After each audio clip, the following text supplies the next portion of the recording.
Jurnalist Xurshid Sultonovning Sangdan Berlingacha deb nomlangan yangi kitobi nashrdan chiqdi. Zamin nashr nashriyoti tomonidan chop etilgan mazkur kitob Ikkinchi jahon urushida fashizm ustidan qozonilgan buyuk g'alabaning 80 yilligi munosabati bilan tayyorlanib, frontda yuksak jasorat va matonat ko'rsatgan Pop tumani Sang qishlog'ida tug'ilib o'sgan va umrguzaronlik qilgan jangchilar xotirasiga bag'ishlandi. Assalomu alaykum. Sangdan Berlingacha 2023-yilda qishlog'imizning Telegram guruhlarida ham qishloq jangchilarimizning xotirasiga bag'ishlangan Sangdan Berlingacha sarlavhali maqola e'lon qilgan edik. Shunda g'alabani 80 yilligi munosabati bilan xuddi shu nomdagi kitob tayyorlash fikri tug'ildi. Shu bois bu yil yanvar oyidan boshlab zarur ma'lumotlarni, suratlarni jamlashni boshladik.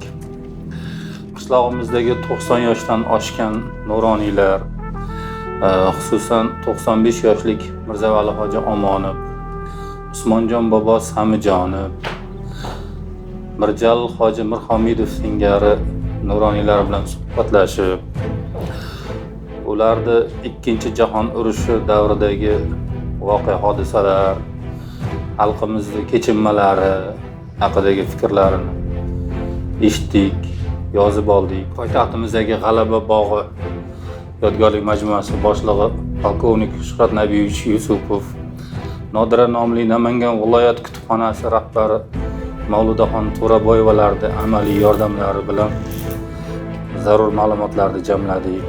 Qolaversa, jangchilarimiz farzandlari bilan, jiyanlari va nevaralari bilan uyma-yurib o'rni kelganda telefon orqali muloqot qilib, mana shu Sangdan Berlingacha deb nomlangan kitobimiz tayyorlandi, nashrdan chiqdi. Kitobdan janggohlarda halok bo'lgan 148 nafar, shuningdek yurtimizga muzaffar holda qaytgan 195 nafar urush qatnashchilarining nomlari, ularning frontda ko'rsatgan jasorat va matonati va tarixiy fotosuratlar o'rin olgan. Xususan 81 yillik maktub, nemis avtomatining o'qi, xarobalar ostidan topilgan jangchi, soat vasvasasi, qaniydi bir bora dadajon desam sarlavhali xotiralarda jangchilarning kechinmalari, mash'um urush tufayli otasidan yetim qolgan farzandlarining iztirob va armonlari o'z ifodasini topgan. Men kitobimizda o'rin olgan ayrim voqealarga to'xtalmoqchiman. Masalan, nemis avtomatining o'qi deb nomlangan xotira jangchi Mamasolih Ergashev frontdagi kechinmalari bilan bog'liq.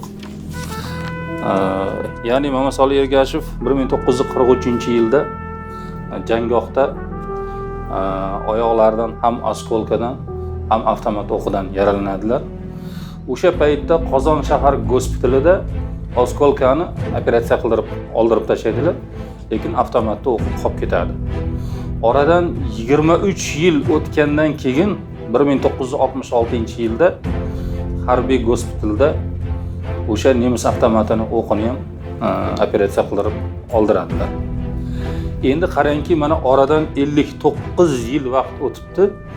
O'sha nemis avtomatining o'qi Mamasolih Ergashevning nevarasi Qosimjon Mamasoliyevning uyida, ya'ni jangchini shaxsiy buyumlari orasida saqlanmoqda.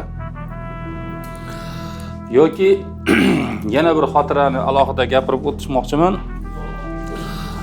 Juda ko'p hamqishloqlarimiz otalari urushga ketayotgan paytda 2-3 yosh bo'lgan, ayrimlari 1 oylik yoki 6 oylik qolishgan otalaridan, hattoki otasi urushga ketayotgan paytda tug'ilmaganlari bo'lgan, lekin dadalari jangda halok bo'lgandan keyin bu yosh bola holida, go'dak holida qolgan hamqishloqlarimiz bir umr ota mehrisiz armon bilan o'sishdi. Ayrimlari shu armon bilan bu dunyodan o'tib ketishdi. Shuning uchun bularga bag'ishlangan xotiramizni qaniydi bir bora dadajon desam deb nomladik. Bundan tashqari, ijodkor jangchilar va ularning nabiralari qalamiga mansub ona nasihati, mujgonlaring, iftixor, g'olib bo'ldi sendan tinchlik degan nomli she'rlar kitobni mazmunan boyitgan. Bundan tashqari, ustozimiz Turg'unboy domla Jo'rayevning qizlari, ya'ni o'zbek tili va adabiyoti fani o'qituvchisi Dildora Jo'rayeva o'zini tinchlikka, qolaversa jangchi opoqlarini, jasoratlarini tarannum etuvchi she'rlarni yozib berdi. Ularni ham kitobga kiritdik. Ayni paytda ko'pgina hamqishloqlarimizni iltimoslariga, takliflariga va talablariga binoan kitobimizni ikkinchi marotaba chop etishni rejalashtiryapmiz. Albatta hamqishloqlarimiz kitobni o'qib chiqishsa biz juda ham xursand bo'lardik. Shunda biz bildirgan fikrlarga o'zlari ham amin bo'lishadi va bu yerdagi voqea hodisalardan, keltirilgan xotiralardan o'zlariga hayotiy xulosalar chiqarishadi. Bir so'z bilan aytganda, mazkur kitob muallifning hamqishloqlariga bayram tuhfasi bo'ldi. Undagi voqealar bugungi va kelajak avlod uchun chinakam ibrat bo'lib qolishiga tilakdoshmiz.